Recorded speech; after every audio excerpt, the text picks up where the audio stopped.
जय हिंद दोस्तों, स्वागत है आप सभी का आपके अपने YouTube चैनल AKSD क्लासेस। इस वीडियो में जो है कृषि एवं हरित क्रांति से संबंधित जो है टॉप 29 महत्वपूर्ण हम प्रश्न पढ़ने वाले हैं, जो सभी प्रकार के जो है परीक्षाओं के लिए महत्वपूर्ण होने वाले, चाहे जो किसी भी प्रकार की गवर्नमेंट एग्जाम की तैयारी कर रहे हैं।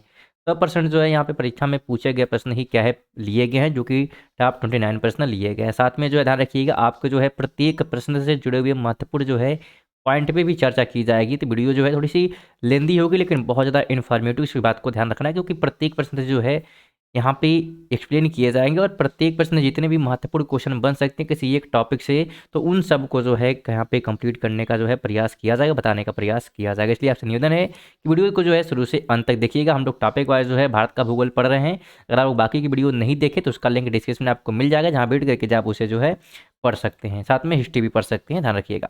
अगर हम बात करें इस वीडियो की फर्स्ट क्वेश्चन की, तो पहला क्वेश्चन है, भारतीय कृषि का इतिहास किसने लिखा है? ऑप्शन दिए गए हैं, MS स्वामीनाथन है, S अय्यप्पन, KB थॉमसन या MS रंधावा। स्टूडेंट, अगर आपको आंसर पता है तो आप जो है कमेंट बॉक्स में आंसर उसका दे सकते हैं। अगर हम राइट की बात करें तो राइट ऑप्शन जो है यहाँ पे डी हमारा बिल्कुल राइट हो जाएगा, यानी कि MS रंधावा को जो है भारतीय कृषि इतिहास का जो है एक प्रकार से यहाँ पे रूप में, अगर हम बात करें किसके द्वारा लिखा गया है, तो अगर लिखने की बात करते हैं तो ये MS रंधावा द्वारा लिखा गया। इसके बारे में बात करते हैं तो भारतीय कृषि का इतिहास जो पुस्तक MS रंधावा द्वारा क्या है लिखी गई है, और इनका पूरा नाम जो है अगर हम बात करें तो मोहिंदर सिंह रंधावा है। इन्होंने जो है हरित क्रांति के क्षेत्र में महत्वपूर्ण भूमिका निभाई है। सेकंड नंबर की बात करते हैं तो भारत में एग्रो इकोलॉजिकल जोन्स की कुल संख्या है, जिसे हम कृषि पारिस्थितिकी क्षेत्र भी कहते हैं, तो इसकी संख्या कितनी है? ऑप्शन दिए गए हैं 15, 17, 19 या 20। राइट ऑप्शन की बात करते हैं तो डी बिल्कुल यहाँ पे राइट हो जाएगा, 20 जो है इसकी संख्या है। महत्वपूर्ण पॉइंट की बात करते हैं, ध्यान रखिएगा, नेशनल जो है ब्यूरो ऑफ द सॉइल सर्वे, यानी नेशनल जो है ब्यूरो ऑफ सॉइल सर्वे की बात करते हैं, इसके अनुसार भारत को जो है 20 कृषि जो है पारिस्थितिकी क्षेत्रों में और 60 जो है कृषि पारिस्थितिकी उप क्षेत्रों में विभाजित किया गया है। इनका वर्गीकरण जो है मिट्टी, जलवायु, प्रकार एवं प्राकृतिक जो है भौगोलिक परिस्थितियों के आधार पर किया गया है। 3 नंबर की बात करते हैं तो सेन गुप्ता और जी सदाशियुक ने भारत को कितने लघु कृषि प्रदेशों में बांटा है? ऑप्शन दिए गए हैं 58, 63, 60 या 65। राइट ऑप्शन यहाँ पे 80 हो जाएगा, नहीं 60 जो है भागों में बांटा गया है इनके द्वारा। ध्यान रखिएगा, रजिस्ट्रार जनरल ऑफ जनगणना, यानी कि हम सेंसस की बात कर रहे हैं, तो भारत सरकार ने जो है 1968 में डॉक्टर P सेनगुप्ता और रसियन भूगोलवेत्ता डॉक्टर गलीना सदाशियुक के अध्ययन पर आधारित एक प्रबंध जो है प्रकाशित किया, जिसमें भारत को 60 जो है लघु कृषि क्षेत्रों में बांटा गया है। पूरे यहाँ पे कथन और कार्य की बात की जा रही है। पहला कथन कहता है कि भारत की जो है शुष्क पेटी की अर्थव्यवस्था प्रधानता कृषि आधारित है, और कारण यह कहता है कि इसमें द्वितीय हरित क्रांति, द्वितीय जो है हरित क्रांति के लिए बहुत क्षमता है। आपको बताना है कि कौन से जो है इस कूट में बिल्कुल सही बताए जा रहे हैं। तो राइट ऑप्शन यहाँ पे बी हो जाएगा, यानी कि ए और आर दोनों सही हैं, परंतु आर ए की सही व्याख्या नहीं कर रहा। ध्यान रखिए, अगर हम बात करें इसके बारे में तो भारत के जो है शुष्क क्षेत्रों में सिंचाई आदि की व्यवस्था उपलब्ध कराकर इन क्षेत्रों में भी हरित क्रांति लाई जा सकती है, और कृषि यहाँ की अर्थव्यवस्था का मूल है, परंतु वह निर्वाह प्रकृति की है। ठीक है, इसलिए क्या होगा, कथन ए बिल्कुल हमारा यहाँ पे ये जो है तथा कार दोनों सही हैं, परंतु इसका जो है व्याख्या बिल्कुल नहीं कर रहा है, ध्यान रखना है। 5 है कि देश में प्रथम कृषि विश्वविद्यालय की स्थापना किस वर्ष हुई थी? ऑप्शन दिए गए 1950 है, 1960 है, 1970 है और 1980 है।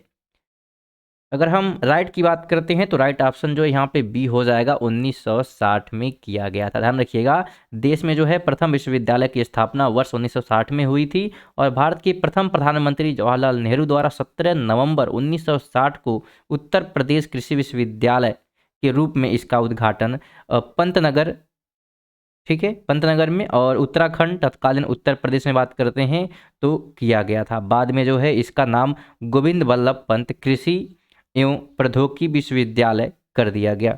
तो उत्तराखंड जो है अगर वर्तमान में बात इसलिए है क्योंकि पहले जो है उत्तर प्रदेश बड़ा क्षेत्र हुआ करता था, बाद में उसी में से उत्तराखंड क्या है अलग हुआ है, तो इस बात को ध्यान रखना है। तो दोस्तों, अगर वीडियो इन्फॉर्मेटिव लगे वीडियो को लाइक और शेयर करते जरूर चलिएगा वीडियो को। 6 की बात करते हैं, कारण और कथन यहाँ भी दिए गए हैं। अगर हम कथन की बात करते हैं तो पारंपरिक खेती के आधुनिक वैज्ञानिक खेती में रूपांतर में हरित क्रांति की तकनीक की महत्वपूर्ण भूमिका रही है। और कारण यह है कि इसमें जो है सामाजिक एवं पर्यावरणीय लागत सम्मिलित नहीं होती है। राइट की बात करते हैं तो बिल्कुल यहाँ पे बी हो जाएगा, यानी कि ये तथा आर दोनों सही है, परंतु आर ए की सही व्याख्या नहीं कर रहा है।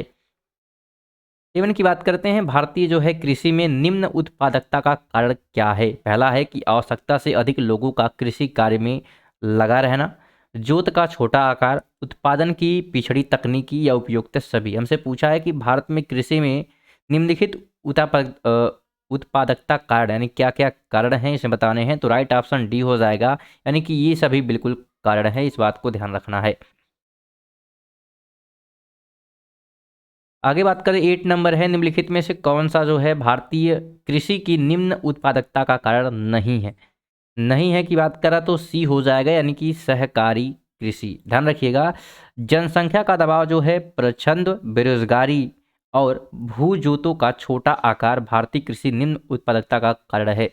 जबकि सहकारी कृषि जो है कृषि के विकास का एक साधन है और इसके तहत जो है छोटे छोटे किसान संयुक्त रूप से कृषि कार्य करते हैं। 9 की बात करते हैं तो भारत में जो है संकार्य जूतों का सबसे बड़ा औसत आकार है। कहाँ पर है? पंजाब में, गुजरात में, मध्य प्रदेश में या राजस्थान में। राइट की अगर हम बात करते हैं तो यहाँ पे राइट ऑप्शन जो है बिल्कुल यहाँ पे ये हो जाएगा, यानी कि पंजाब में। ध्यान रखना है इन बातों को। साथ में जो है और भी महत्वपूर्ण बातें जो है जो कि इस प्रश्न से जुड़ी हुई है उनको ध्यान रखना है। अगर हम बात करें 2015 और 16 के अनुसार जो जनगणना की गई थी उसमें जो है अगर हम देखें तो औसत आकार जो है 1.15 हेक्टेयर से घटकर जो है 1.08 हेक्टेयर रह गया है। और अगर हम सभी हेक्टेयर को समझें तो पंजाब में इसका हेक्टेयर जो है 3.32 है। जोत की बात की जा रही है, संकार्य चालू जोतों की, जिसको जो है जुताई की जाती है खेतों में, तो 3.62 है। गुजरात में जो है 8.88 है, मध्य प्रदेश में 1.57 है और राजस्थान में जो है 2.73 है। तो ये सभी जो हैं औसत हैं, सभी को दिए गए हैं कितना जो है यहाँ पे जोत होता है। तो बाकी देशों को भी ध्यान रखिएगा, पंजाब के बाद गुजरात आएगा, उसके बाद मध्य प्रदेश, फिर राजस्थान। 3 की बात करते हैं तो भारत में जो है कृषि को समझा जाता है, क्या समझा जाता है? ऑप्शन है जीविकोपार्जन का साधन, एक व्यवसाय, एक व्यापार या एक उद्योग। तो राइट ऑप्शन यहाँ पे ये हो जाएगा, यानी कि एक जो है जीवन निर्वाह का साधन माना जाता है कृषि को भारत में। 11 की बात करते हैं तो भारत में जो है रासायनिक उर्वरकों के लिए दो बड़े उपभोक्ता बताने हैं, कौन कौन से हैं राज्य? तो डी हो जाएगा, यानी कि उत्तर प्रदेश और आंध्र प्रदेश। ठीक है, इस बात को ध्यान रखना है। अगर हम बात करें यहाँ पे तो वर्ष 2013 और 14 के आंकड़ों के अनुसार बात करते हैं तो दिए गए राज्यों में जो है सर्वाधिक रासायनिक उर्वरक उपभोक्ता दो राज्यों की दृष्टि से क्रम निम्नानुसार। अगर हम बात करें राज्य उत्तर प्रदेश में कुल जो है 1000 टन में बात करेंगे तो 3842.04 हजार टन इतना है। और उसके बाद नंबर आता है हमारे आंध्र प्रदेश का। ठीक है, तो इस बातों को ध्यान रखना है। आगे हम बात करते हैं तो निम्नलिखित हरी खाद वाली फसलों में से किसमें जो है नाइट्रोजन की मात्रा सर्वाधिक पाई जाती है? तो सबसे अधिक पाई जाती है किसमें?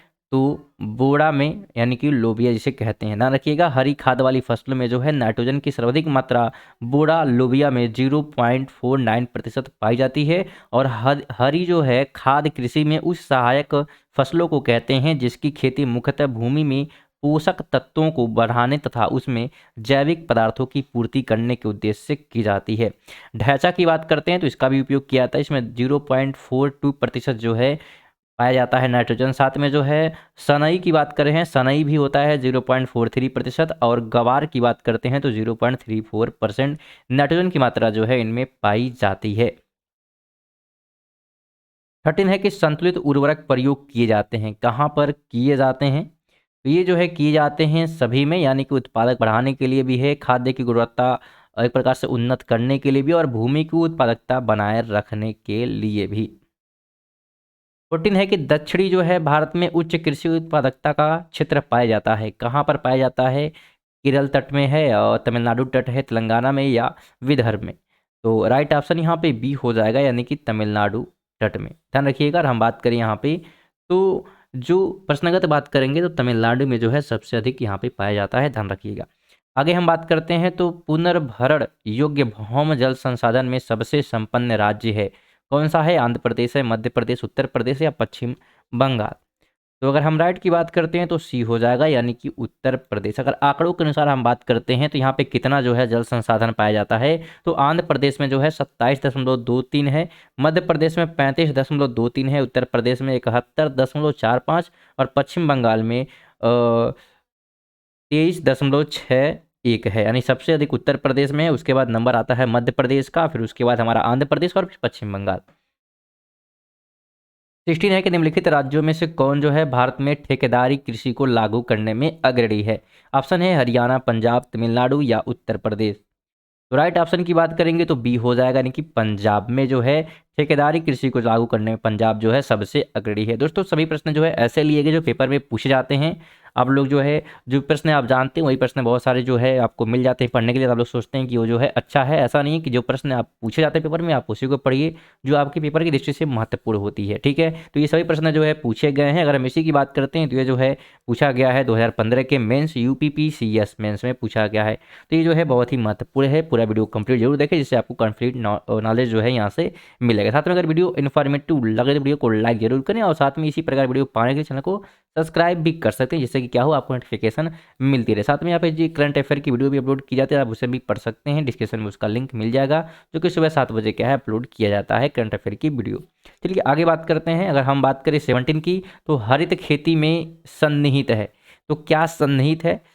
राइट की बात करेंगे तो सी हो जाएगा, यानी कि समेकित कीट प्रबंधन, समेकित पोषक पदार्थ आपूर्ति एवं समेकित जो है प्राकृतिक संसाधन प्रबंधन, इसी को जो है हरित खेती में सन्निहित किया गया है।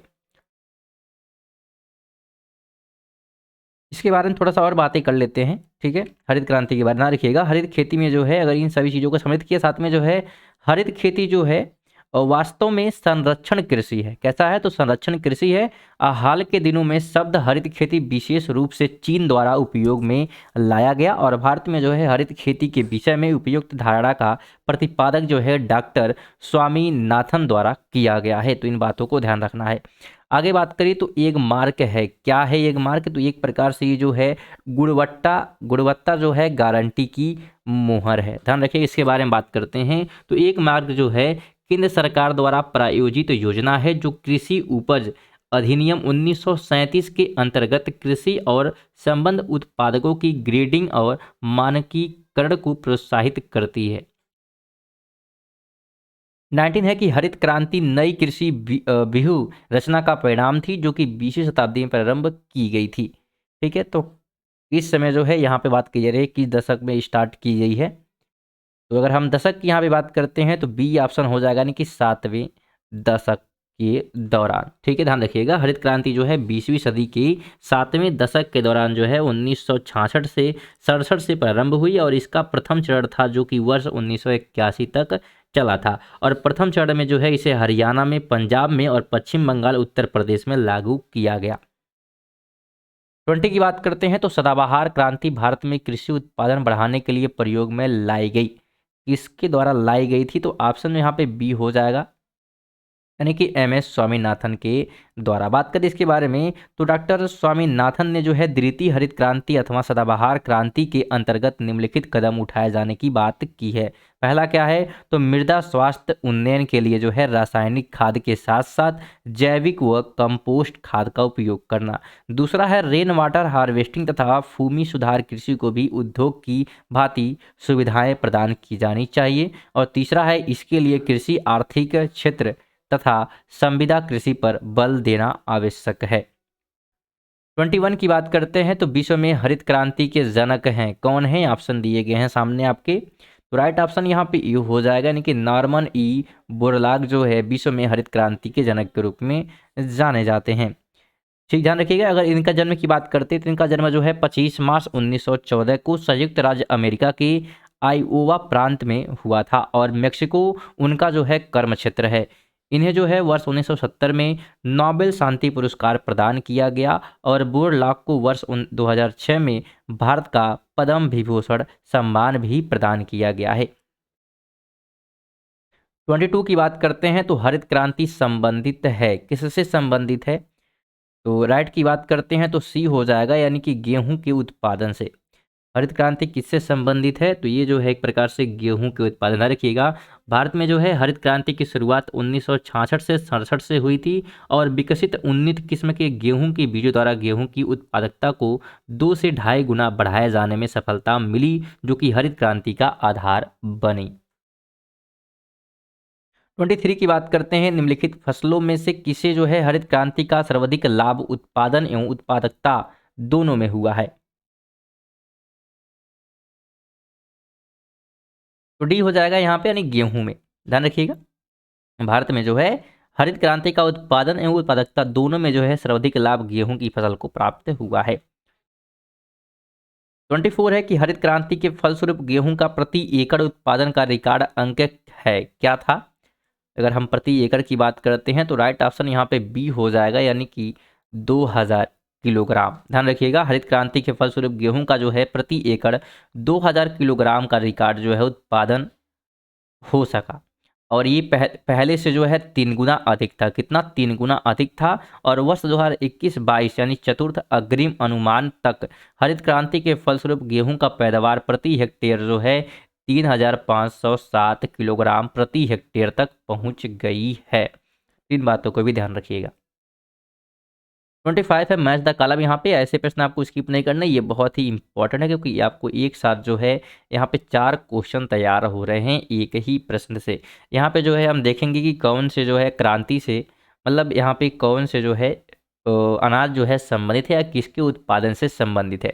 अगर हम खाद्य उत्पादन वृद्धि की बात करते हैं तो इसे जो है हरित क्रांति के रूप में जाना जाता है, यानी हम ए में मैच कर देंगे। अगर हम दुग्ध उत्पादन की बात करते हैं तो इसे जो है श्वेत क्रांति कहते हैं। यह सब बहुत ही इंपॉर्टेंट क्वेश्चन, ध्यान रखना है। अगर हम सॉरी दोस्तों, अगर हम मत्स्य पालन की बात करते हैं तो इसे जो है नीली क्रांति कहा जाता है, नीली क्रांति। और उर्वरक की बात करते हैं इसे जो है भूरी क्रांति या धूसरी क्रांति भी कहते हैं। और राइट ऑप्शन की बात करते हैं तो बिल्कुल यहाँ पे ये जो है हमारा राइट हो जाएगा। आगे बात करते हैं तो गुलाबी क्रांति संबंधित है किससे? कपास से, लहसुन से, अंगूर से या प्याज से? तो अगर हम राइट ऑप्शन की बात करते हैं तो यहाँ पे डी हो जाएगा, प्याज से जो है संबंधित है। क्या? तो गुलाबी क्रांति, यहाँ ध्यान रखना है। और अन्य अगर हम प्रमुख क्रांतियों तथा उनके उत्पादन इस प्रकार की बात करें, अगर हम काली क्रांति की बात करेंगे तो काली क्रांति पेट्रोलियम से संबंधित है, यानी उसके उत्पादन से। नीली क्रांति जो है मछली उत्पादन से। हरित क्रांति खाद्यान्न उत्पादन से। लाल क्रांति मांस और टमाटर उत्पादन से। और पीली क्रांति जो है तिलहन उत्पादन से। तो महत्वपूर्ण क्रांति और किससे संबंधित है वो भी आपको ध्यान रखना है, जो कि बताए गए हैं, ध्यान से सुनिएगा और वीडियो को लाइक और शेयर जरूर करिएगा। बात करें 27 की, यहाँ भी आपको वही मैच ही करना है, और मैच करने के यहाँ पे हम लोग प्रयास करते हैं कि कौन सा जो है किससे संबंधित है, आपको वही यहाँ पर भी मैच करने का प्रयास करना है। ठीक है, नहीं यहाँ पे मैच नहीं करना, हमसे पूछा है निम्नलिखित में से कौन सुमेलित नहीं है, पूछा है। ठीक है, आपको भी ध्यान रखना है, पेपर में आप लोग क्वेश्चन को जो है कंप्लीट जरूर पढ़ें। ठीक है, सबसे पहले क्वेश्चन को अच्छे से समझे कि क्वेश्चन पूछ के आ रहा है। तो यहाँ पे राइट ऑप्शन जो है सी हो जाएगा, क्योंकि नीली क्रांति जो है यहाँ पे कुक्कुट पालन से नहीं है, कुक्कुट पालन से। यहाँ पे नीली क्रांति किससे संबंधित है? तो ये जो है एक प्रकार से मछली पालन से क्या है, संबंधित है। बात किसकी हो रही है? नीली क्रांति। तो ये मछली से संबंधित है। बाकी सभी की बात करते हैं। सुनारी जो है उद्यान, बिल्कुल ठीक है। श्वेत जो है दूध है। और हरित की बात करते हैं तो ये जो है कृषि से संबंधित है। ठीक है, अगर हम बात करें तो यहाँ पे नेक्स्ट क्वेश्चन की 28 है, पीली क्रांति संबंधित है। आपको पता होना चाहिए, पीली क्रांति भी हमने बताया है। तो बिल्कुल यहाँ पे राइट ऑप्शन जो है बी हो जाएगा, तिलहन के उत्पादन से संबंधित है पीली क्रांति।